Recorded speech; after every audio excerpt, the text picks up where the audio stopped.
khona ngayisapha collection madoda. Hayi indawo yothando madoda. Alalatani.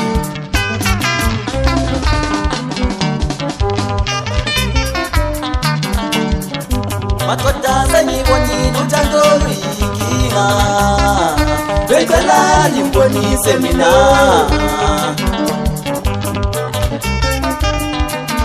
Madoda womina sengibonile uthando luyinkinga. Becela ngimbonise mina. Alopemeni hlala kona bomna wami.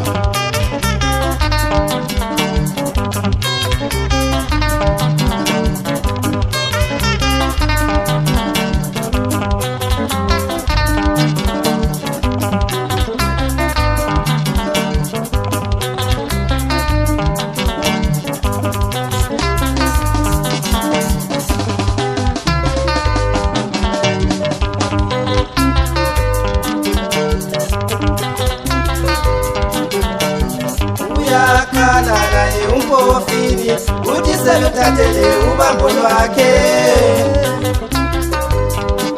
Uyakhala umpofini uthi seluthathele ubambo lwakhe.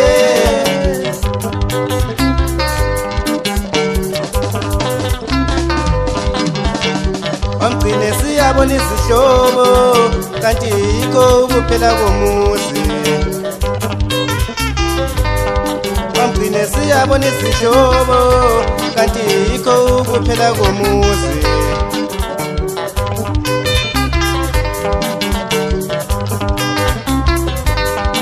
Uma ebuza mamoyo kutheni, utheni nina, kanti utheni nina, wakanyunyezele wena mama bantwana. Uma ebuza mamoyo kutheni, utheni nina, kanti utheni nina, wakanyunyezele wena mama bantwana.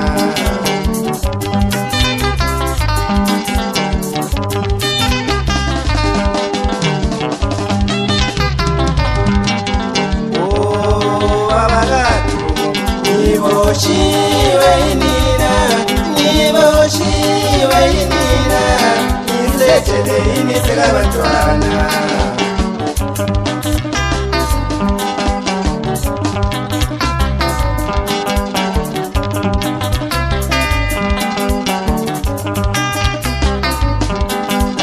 Oh baba gathu, niboshiwe nina, niboshiwe nina, nisetshele iniseka bantwana.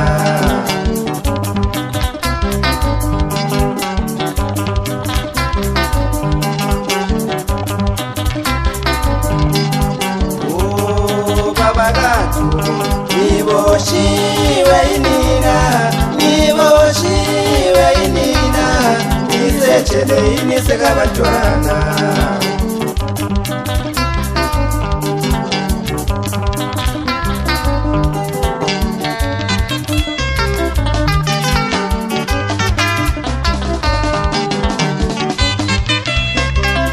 Ezakho disent fana kamdala, phela uthathele indaba undlulisele endlebeni zabantu fana kamdala.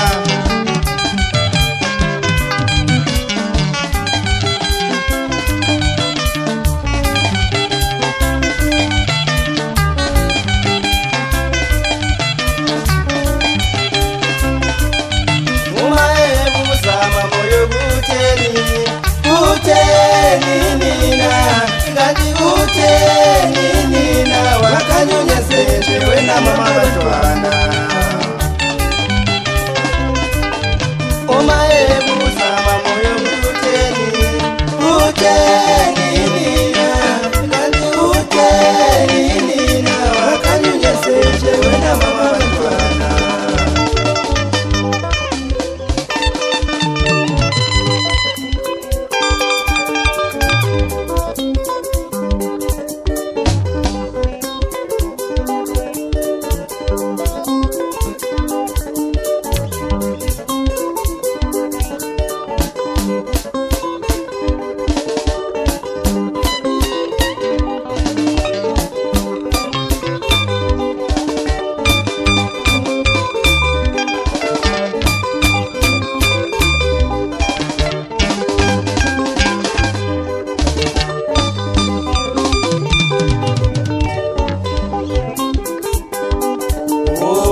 ngiboshiwe inina ngiyoshiwe inina ngisejele yini sekabantwana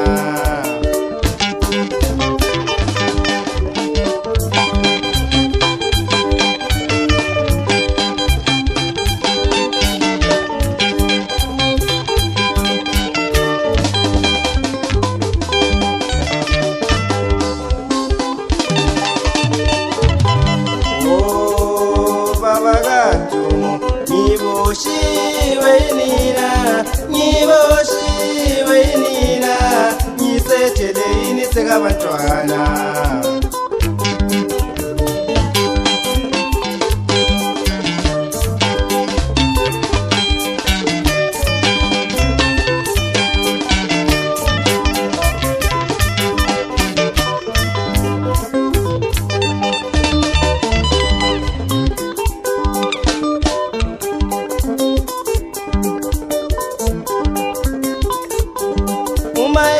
Zama moyo kuteni nina kanji kuteni nina kanji yezende wena mama bantwana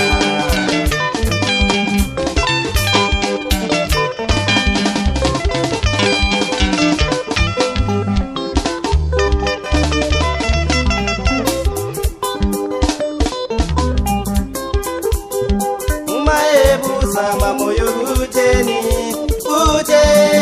nina kanji kuteni nina wakanyunyezende wena mama bantwana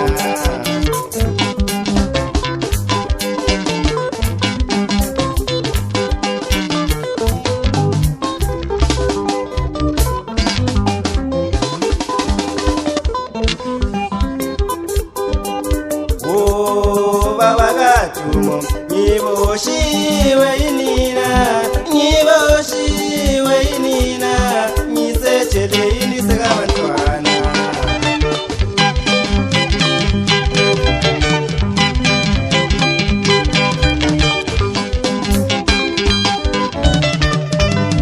hey sezatsho namajita ehamba nawo madoda ngisho phela unqobani ufaka moyo laphana naw decent ufaka sibanda ezakho beki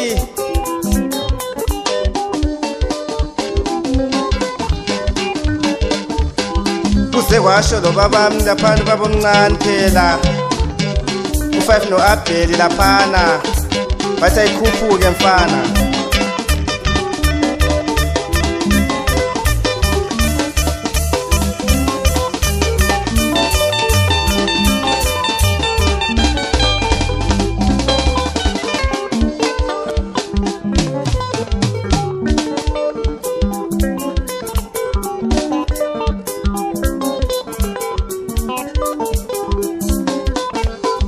Halo mathuluzi awuyikhuphule mfana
bawupho masterpiece bawupho Dululu makunje madoda uzoyidlala kophana usasibu madoda itsho yena uCalton ezakho time lonyaka madoda sicheck iface sithi siya phambili